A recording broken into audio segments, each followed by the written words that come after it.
नमस्कार साथियों, मैं आपका दोस्त विष्णु कुमार आप सभी दोस्तों का हार्दिक स्वागत करता हूं, अभिनंदन करता हूं आपके अपने आरएस क्लासेस चैनल पे। साथियों, जैसा कि आप जानते हैं, हमारा जो सीरीज चल रहा था उसी सीरीज के अंदर हम आगे बढ़ाते हुए आज जितनी भी हमारी ड्यूटीज है उनके बारे में चर्चा करेंगे। साथियों, आप जानते हैं हमने जम्मू कश्मीर के बारे में अच्छे से स्टडी किया है, हमने लद्दाख के बारे में अच्छे से देखा है, हमने अंडमान निकोबार के बारे में और लक्षद्वीप के बारे में आज सुबह ही चर्चा की है। यानी यूनियन टेरिटरी की इस सीरीज के अंदर आज ये आखिरी जो है सीरीज है जिसमें पूरी यूनियन टेरिटरी हमारी कंप्लीट हो जाएगी। पहले तो मैं आपको बता दूं कि पहले हमारे 7 यूनियन टेरिटरी हुआ करती थी, उसके बाद में जम्मू कश्मीर और लद्दाख को 2 अलग से केंद्र शासित प्रदेश बनाए गए, यानी 9 हो गई थी। लेकिन दादर नागर हवेली और दमन दीव पहले इन दोनों को अलग अलग काउंट करते थे, लेकिन अभी पिछले साल गवर्नमेंट ने इन दोनों को मर्ज कर दिया है। यानी अभी टोटल हमारे पास में 8 यूनियन टेरिटरी यानी केंद्र शासित प्रदेश है आपके हिंदुस्तान की सरजमी पर। अब देखिएगा, इसमें से जम्मू कश्मीर, लद्दाख और हमने जो है अंडमान निकोबार और लक्षद्वीप, इसके बारे में हमने डिस्कशन कर लिया। आज जो है हम दिल्ली, चंडीगढ़, दादर नागर हवेली, दमन दीव और पुदुचेरी के बारे में स्टडी करेंगे और हल्का सा लक्षद्वीप भी देखेंगे कि यह भी चर्चा में क्यों आया है। हालांकि इसकी जो क्लास है वो सुबह हो चुकी है। चलिए शुरू करते हैं। देखिए मित्रों, केंद्र शासित प्रदेश या संघ राज्य क्षेत्र जो होते हैं ये हमारे भारत की एक जो है हम कह सकते हैं कि एक एडमिनिस्ट्रेटिव यूनिट होती है, प्रशासनिक इकाई होती है। भारत के राज्यों की अपनी चुनी हुई सरकारें होती है, लेकिन केंद्र शासित प्रदेशों में चुनी हुई सरकार नहीं होती, केवल 3 को छोड़कर।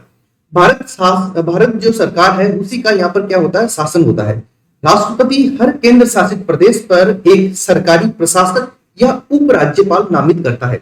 स्टेट के बारे में आपने देखा होगा कि स्टेट के अंदर गवर्नर यानी राज्यपाल होता है, लेकिन यहाँ पर उप राज्यपाल जिसे आप लेफ्टिनेंट गवर्नर कहते हैं वो होता है, जिसमें आपने देखा होगा कि जैसे हमारे अनिल बैजल साहब आपके दिल्ली में हैं, जिन्हें और अरविंद केजरीवाल जी की जो सरकार है उसके बारे में अखबार न्यूज़पेपर में चर्चा रही है कि दोनों के बीच में कुछ तनाव भी रहे हैं। चलिए आगे बढ़ते हैं।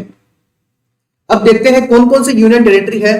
दिल्ली हो गया, अंडमान निकोबार हो गया, चंडीगढ़ हो गया, दादर नागर हवेली, दमन दीव हो गया, लक्षद्वीप, पुडुचेरी, जम्मू कश्मीर और लद्दाख। इनके बारे में हमने जो है डिस्कशन करना है और हमारा ये टॉपिक कंप्लीट हो जाएगा मेरे प्यारे साथियों। चलिए देखते हैं आगे। वर्तमान में 8 केंद्र शासित प्रदेश हैं। भारत की राजधानी नई दिल्ली जो कि दिल्ली नामक एक यूनियन टेरिटरी है, और पुदुचेरी जो है आंशिक राज्य का दर्जा हमने दे रखा है पुदुचेरी को। अब जो दिल्ली है तो दिल्ली को राष्ट्रीय राजधानी प्रदेश हम बोलते हैं, इसे नेशनल कैपिटल टेरिटरी। ये 1992 के अंदर इसको ये दर्जा दिया गया था। ध्यान रखिएगा, जो हमारे 8 यूनियन टेरिटरी है उसमें से 3 यूनियन टेरिटरी, एक का नाम दिल्ली, दूसरे का नाम पुदुचेरी और तीसरे का नाम आपके जम्मू कश्मीर। इन तीनों में विधानसभा होती है। आप जानते हो विधानसभा और विधान परिषद ये क्या होते हैं, आपके राज्य के अंदर होते हैं सामान्यतः। हालांकि विधान परिषद जो है पूरे राज्य में नहीं होती है, राज्य चाहता है तो इसे जो है बनवा सकता है संसद के माध्यम से, नहीं तो कोई बात नहीं है। लेकिन विधानसभा सभी राज्यों में होती है, लेकिन सभी यूनियन टेरिटरी में विधानसभा हो ऐसा आवश्यक नहीं है। अभी केवल 3 यूनियन टेरिटरी ऐसे हैं जिनके अंदर विधानसभा है, मैं आपको बता चुका हूं। आगे बढ़ते हैं। देखिएगा, दिल्ली, पुदुचेरी और आपके जो है जम्मू कश्मीर, इसके अंदर विधानसभा है, मंत्रिमंडल और कार्यपालिका होती है, लेकिन इनकी जो पावर होती है वो कुछ कम होती है। जैसे एक तो मतलब हम कह सकते हैं कि प्योर रूप से स्टेट है, और एक आपके क्या है, स्टेट है और एक आपके यूनियन टेरिटरी है। दोनों की विधानसभाओं की पावर्स में कमी जो है डिफरेंस रहता है। स्टेट तो फुल पावर में रहता है, लेकिन यूनियन टेरिटरी के जो विधानसभा है उसकी शक्तियां सीमित होती है, यानी उसके कुछ कानून भारत के राष्ट्रपति के विचार और स्वीकृति मिलने के बाद ही लागू हो सकते हैं। ऐसा नहीं है कि उन्होंने जो मन मर्जी आया कानून बना दिया और वो अप्लाई हो जाएगा, ऐसा नहीं है। ये दोनों की कुछ क्या है, इसकी लिमिटेशंस है। आगे देखो हम बात करते हैं दादर नागर हवेली और दमन दीव की। साथियों, इस मैप के अंदर आप देख पा रहे होंगे दादर नागर हवेली को और दमन दीव को। देखिए गुजरात के नीचे देखिए दमन दीव आपको दिखाई दे रहा है, और महाराष्ट्र के पास में देखिए आपको दादर नागर हवेली दिखाई दे रहा है। जो रेड कलर में आपको दिखाई दे रहा है, मैं इसको आपको जो है मैप से दिखा देता हूं एक बार, जिससे आप इसको अच्छे तरीके से देख लेंगे। देखो भाई, ये जो आपके दादर नागर हवेली और दमन दीव है, इसका भी क्या है, थोड़ा सा इशू चल रहा था। इशू ये चल रहा था कि दादर नागर हवेली और दमन दीव के लिए सरकार को क्या है, अलग से पूरा का पूरा आपके एडमिनिस्ट्रेटिव स्ट्रक्चर बनाना पड़ता था। हालांकि एक के अंदर 2 जिले थे और एक में 1 जिला था, इसीलिए इन दोनों को सेंट्रल गवर्नमेंट ने क्या कर दिया, मर्ज कर दिया, एक दूसरे के साथ में मिला दिया। तो ध्यान रखिएगा, दादर नागर हवेली दमन दीव जो बिल था इन दोनों को मर्ज करने का, वो विधेयक जो है, बिल है, वो 2019 के अंदर पेश किया गया था। ध्यान दीजिएगा मेरे प्यारे साथियों, इसको मैं व्हाइट कलर का कर लेता हूं जिससे आपको दिखे। ये देखो, अब देखिएगा आप गुजरात के अंदर देखिए, आपको दादर देखो, ये दमन वाला और ये दीव वाला हिस्सा दिखाई दे रहा है, यानी आपकी ये क्या है, आपके बे ऑफ खंबात है, यानी ये कौन सी है, खंबात की खाड़ी है। इस खंबात की खाड़ी में देखिए आपको दमन यहाँ दिखाई दे रहा है और दीव यहाँ पर, दीव के पास में ही आपके दादर नागर हवेली है। तो इन दोनों को क्या कर दिया, मर्ज कर दिया है मेरे प्यारे साथियों, और यही आपको बताना जो है जरूरी था। देखिएगा, इस विधेयक का उद्देश्य क्या था, दादर नागर हवेली और दमन दीव को आपस में विलय करके एक नया यूनियन टेरिटरी बनाना। हाल ही में केंद्र सरकार ने जम्मू कश्मीर राज्य को जम्मू कश्मीर और लद्दाख 2 यूनियन टेरिटरी का दर्जा दिया है। उसके 3 महीने बाद ही ये कदम उठा लिया। अब आप जानते हो 31 अक्टूबर इस डेट को यूनियन टेरिटरी 2 बन गए थे आपके, जम्मू कश्मीर और दूसरा बन गया था लद्दाख। इसके 3 महीने बाद ही हमने दादर नागर हवेली को और दमन दीव को दोनों को आपस में मर्ज कर दिया। अब आगे बढ़ते हैं। अब आपके दिमाग में आ रहा होगा, मर्ज कर दिया तो अब कितने रह गए सर?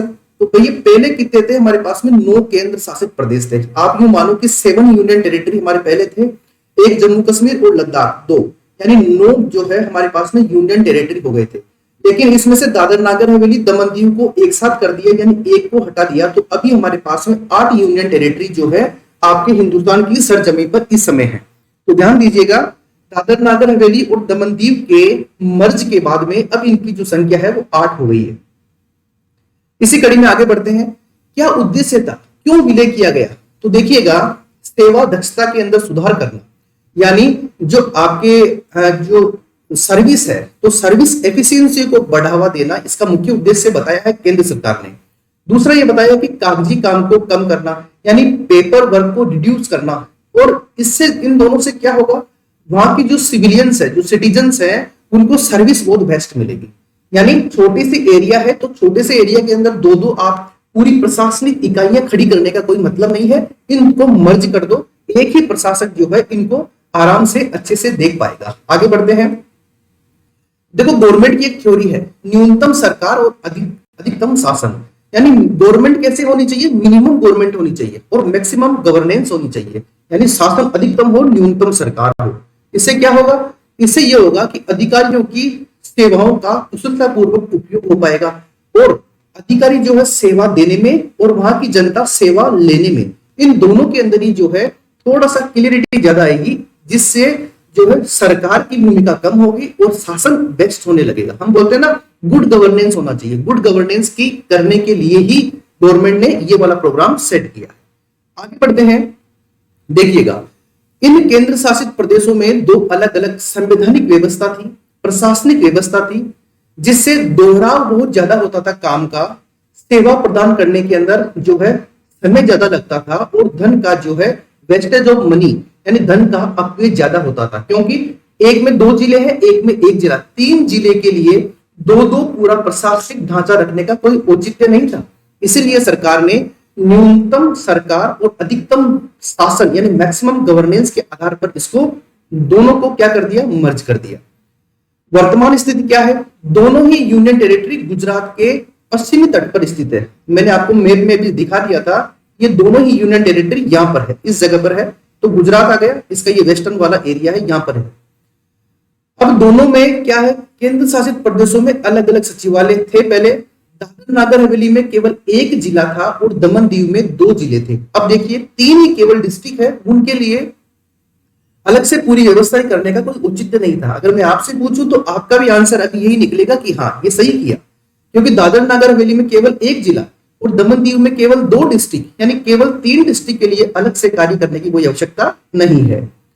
अब देखते हैं इनकी क्या हिस्टोरिकल स्टेटस क्या था, इनकी स्थिति क्या थी। देखो, दादर नागर हवेली की बात करूं चाहे दमन दीव की बात करूं, दोनों के ऊपर ही पहले पुर्तगालियों का शासन रहा था, और 1961 के अंदर दोनों को पुर्तगाली शासन से आजादी मिली थी। ध्यान दीजिएगा, एग्जाम में पूछा जा सकता है। ध्यान देना, 1961 से 87 तक दमन दीव जो है गोवा केंद्र शासित प्रदेश का हिस्सा था। यानी गोवा भी पहले क्या था, आपके यूनियन टेरिटरी था। कब तक? 1987 तक। 1987 में गोवा को अलग से स्टेट बना दिया। तो ये जो दमन दीव वाला भाग था इसको गोवा में शामिल नहीं किया और इसको क्या बनाए रहने दिया, एक यूनियन टेरिटरी यानी सेपरेट यूनियन टेरिटरी ही बना दिया इसको। कब? 1961 से लेकर 87 तक। 61 से पहले किसके पास था? पुर्तगालियों के पास था। ये दादर नगर हवेली दमन दीव की बात कर रहा हूं। अब हम बात करते हैं एक बार लक्षद्वीप के बारे में। देखिएगा, लक्षद्वीप 1 नवंबर 1956 को आपके लक्षद्वीप जो है यूनियन टेरिटरी बना। अब यूनियन टेरिटरी क्यों बनाया? क्योंकि ये हिंदुस्तान की मुख्य भूमि से बहुत ज्यादा दूर था, इसलिए इसे क्या बना दिया? यूनियन टेरिटरी बना दिया। ध्यान दीजिएगा, कब बनाया? हमारे 1 नवंबर 1956 को बनाया। अब देखो, अगर आप हिंदुस्तान की बात करते हो तो हिंदुस्तान में देखिए यहां पर आपके अंडमान निकोबार है और इस जगह आपके क्या है? लक्षद्वीप है और यहां पर आपके दमन दीव दादर नगर हवेली है। तो ये सभी क्या है? ये आपके आइलैंड है, द्वीप है। तो देखिएगा 1 जून 2017 को भारत सरकार ने क्या किया, इन द्वीपों के विकास के लिए, यानी ये जो भी इंडियन आइलैंड्स हैं इनके डेवलपमेंट के लिए एक जो है द्वीप विकास एजेंसी यानी आइसलैंड डेवलपमेंट एजेंसी का इन्होंने गठन किया। बिल्कुल एग्जाम में पूछा जा सकता है, कब किया? 2017 में किया। इसके अध्यक्ष कौन होते हैं? इसके अध्यक्ष आपके सेंट्रल होम मिनिस्टर यानी आपके जो गृह मंत्री होते हैं, यूनियन होम मिनिस्टर, गृह मंत्री आपके भारत सरकार के, वो द्वीप विकास एजेंसी के क्या होते हैं? अध्यक्ष होते हैं। ये करंट अफेयर्स का मुद्दा है, इसलिए थोड़ा ध्यान दीजिएगा। क्या काम करेगा ये? देखो, देश के अंदर पहली बार किसी भी द्वीपों के विकास के लिए भारत सरकार ने यह प्रयास किया है। इसके पहले चरण में अंडमान निकोबार के 4 द्वीप और लक्षद्वीप के 5 द्वीपों को शामिल किया है। आप दोनों जो है दोनों लैंग्वेज के अंदर आप इसे देख सकते हो, किसी भी दोस्त को दिक्कत नहीं होनी चाहिए, इसीलिए ये दोनों के अंदर लाया जाता है। देखिएगा, इससे क्या होगा, जब द्वीपों का आइलैंड का डेवलपमेंट होगा तो वहां पर एम्प्लॉयमेंट बढ़ेगा, वहां पर जो टूरिस्ट है वो इंक्रीज होगा, जो वहां पर समुद्री भोजन और नारियल आधारित जो आपके एक्सपोर्ट हैं उनके ऊपर ध्यान दिया जाएगा, यानी निर्यात बढ़ेंगे हमारे। उसके बाद में अंडमान निकोबार के कुछ द्वीप और शामिल किए गए और आपके लक्षद्वीप के भी कुछ द्वीप शामिल किए गए। यानी आपको यह ध्यान रखना है इस पीडीएफ में कि द्वीपों के विकास के लिए पहली बार एक द्वीप विकास एजेंसी का गठन किया गया। कब किया गया? 1 जून 2017 में, जिसके चेयरपर्सन कौन होंगे? आपके यूनियन होम मिनिस्टर, उसके क्या होंगे? चेयरपर्सन होंगे। ये बात आपको ध्यान रखना जरूरी। अब हम बात कर लेते हैं चंडीगढ़ के बारे में। चंडीगढ़ कहां पर है? आपके पंजाब में है और भारत का एक क्या है? यूनियन टेरिटरी है। बहुत बढ़िया। ये 2 भारतीय राज्य, एक पंजाब और एक हरियाणा, इन दोनों की क्या है? कैपिटल है। इसके नाम का अर्थ है चंडी का किला। यह हिंदू देवी दुर्गा का एक रूप माना जाता है, इसी कारण यह मंदिर होने के कारण, एक किला होने के कारण इसका नाम चंडीगढ़ रखा गया। ध्यान दीजिएगा, चंडीगढ़ जो है आपके किन 2 की कैपिटल है? आपके पंजाब और हरियाणा दोनों की क्या है? आपके यहां पर यह राजधानी है चंडीगढ़। देखिएगा, दिल्ली के बारे में बात करते हैं। 15 अगस्त 1947 को यह दिल्ली की वही सरजमी थी जहां पर आपके भारत के पहले प्रधानमंत्री श्री जवाहरलाल नेहरू जी ने ऐतिहासिक भाषण दिया था यहाँ पे।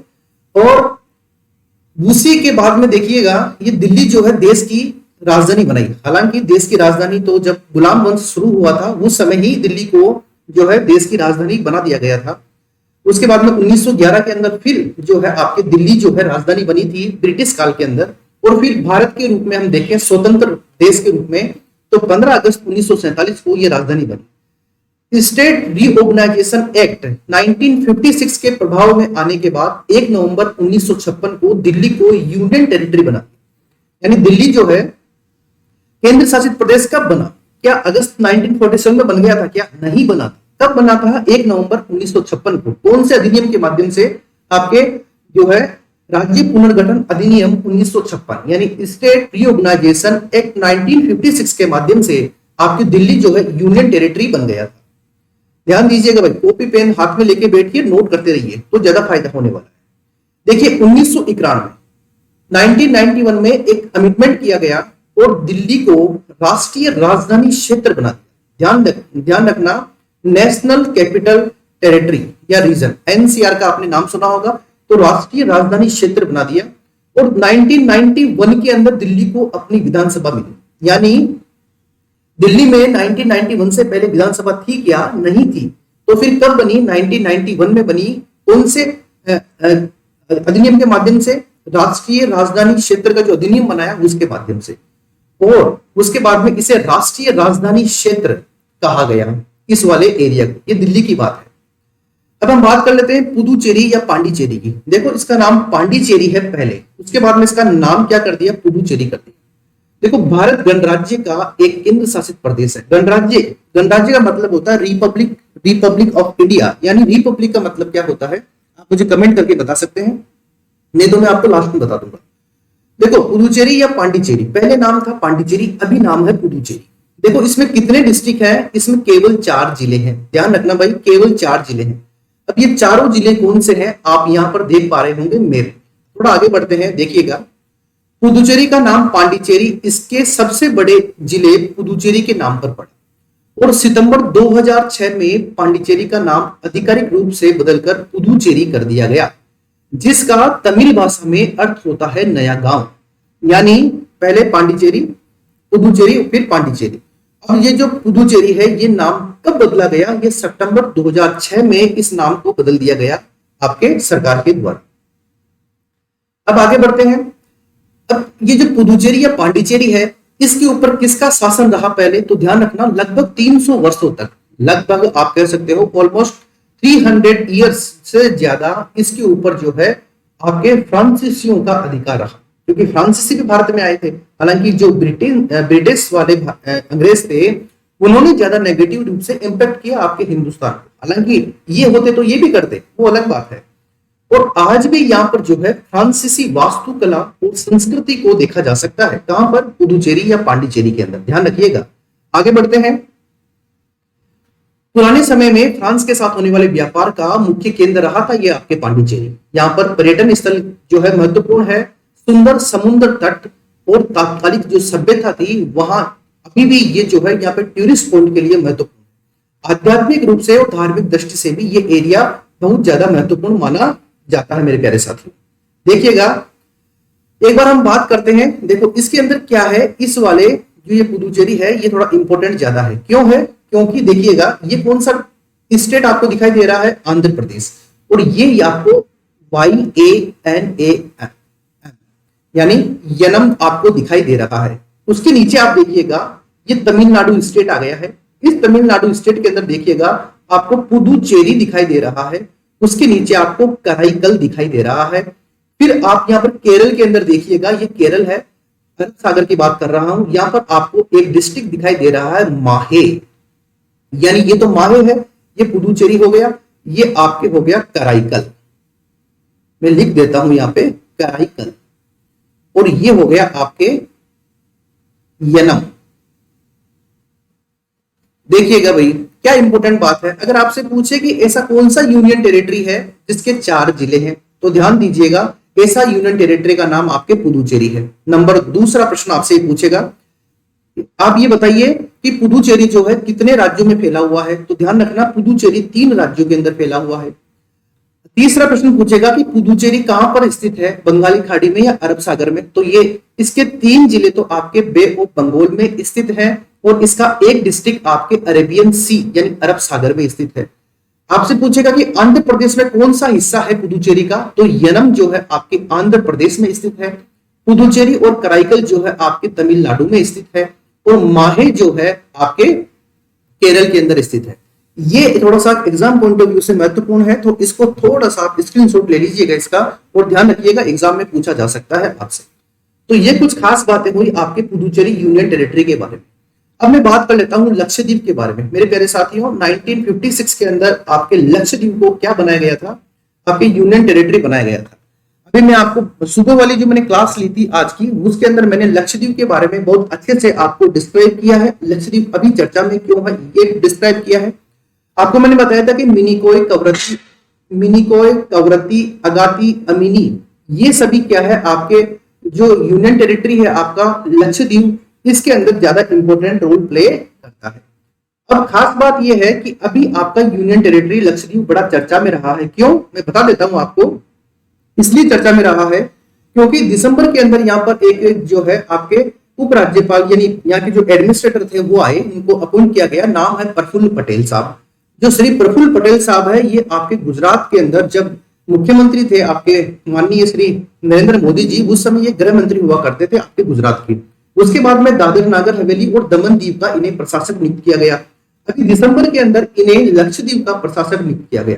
इन्होंने कुछ पॉलिसीज अपनाई वहां पे, जिसको लेकर अभी एक मूवमेंट बहुत ज्यादा चर्चा में रहा है, जिसे हम बोलते हैं सेव लक्षद्वीप के नाम से। सेव लक्षद्वीप मूवमेंट बड़ा चर्चा में रहा है। क्या कारण थे? अगर इनके कारणों की बात करें तो वहां पर पहले शराब पर रोक थी, लेकिन श्री प्रफुल्ल पटेल साहब ने पर्यटन को बढ़ावा देने के लिए वहां पर शराब से रोक हटा दी। नंबर 2, वहां पर बीफ जो था उसके उत्पादन के ऊपर या उसके भंडारण पे कोई रोक नहीं थी, लेकिन इन्होंने एक पशु संरक्षण अधिनियम के माध्यम से उसके ऊपर रोक लगा दी। नंबर 3, पहले क्या था कि अगर किसी को भी लक्षद्वीप आना था तो कोचीन के अंदर लगभग 15 डेज का आपको क्वारंटाइन होकर ही वहां पर आ सकते थे, लेकिन पर्यटन को बढ़ावा देने के लिए इन्होंने केवल ये कर दिया कि 48 आवर्स पहले का आरटीपीसीआर टेस्ट अगर आपके पास नेगेटिव है तो आप आ सकते हो, जिससे अभी जो है वहां पर लगभग 6000 से ज्यादा कोरोना के पॉजिटिव मरीज पाए गए, जिसको लेकर लोगों में आक्रोश था। इसके अलावा नंबर 4, अभी जनवरी 2021 में Lakshadweep development authority regulation act 2021 लेके आए, जिसमें वहां के लोगों की संपत्तियों पर अगर गवर्नमेंट को लगता है कि यह काम की है तो उनके ऊपर अधिकार कर सकती है। उसके बाद में सबसे बड़ा पॉइंट, आपके 1-2 महीने पहले ही एंटी सोशल एक्टिविस्ट अधिनियम लेके आए आपके पुदुचेरी के लिए 2021 में, जिसे हम गुंडा एक्ट कहते हैं। उसके तहत अगर कोई व्यक्ति इस प्रकार की एंटी नेशन गतिविधियां करता है तो उसको 1 साल तक बिना पब्लिक इंफॉर्मेशन के आप उसे अरेस्ट रख सकते हो, जिसके कारण वहां के लोगों की चिंताएं बहुत ज्यादा हो गई। आप यहां पर मैप में देख लीजिएगा। यहाँ की आबादी की बात करें तो यहाँ पर लगभग 93% आबादी जो है आपके मुस्लिम धर्म से संबंधित है। यहाँ पर मलयालम, महल और दिवेही नामक जो है भाषाएं बोली जाती है।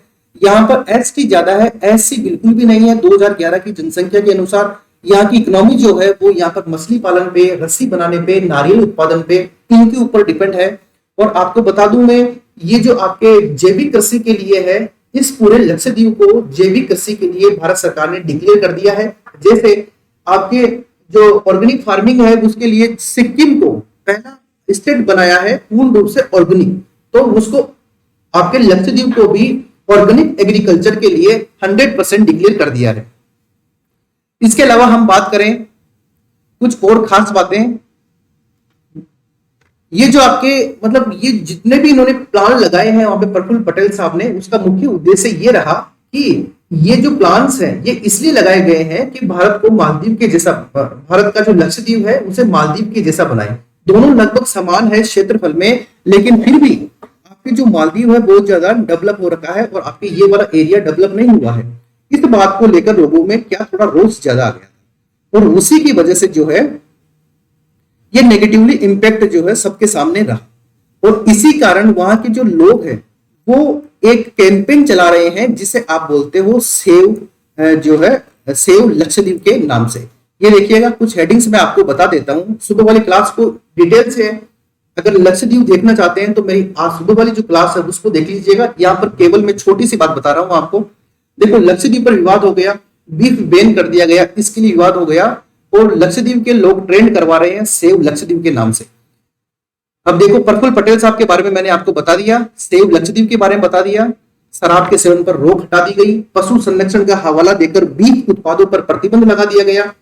अब आप देखिए इन चीजों से लोगों के बीच में क्या थोड़ी सी जो है आपके नेगेटिविटी ज्यादा आ गई, इसलिए लोगों के बीच में चिंताएं ज्यादा हो गई। चिंताओं में प्रमुख चिंताओं की अगर हम बात करें कि उनकी जो अचल संपत्ति है उसका क्या होगा, जबरन हस्तांतरण करोगे आप, वहां से ट्रांसफर करोगे उन्हें निष्कासन करोगे तो फिर क्या होगा, संस्कृति का विनाश हो जाएगा, पारिस्थितिकी चिंताएं ये लोगों को बड़ा परेशान कर रही है वहां पे।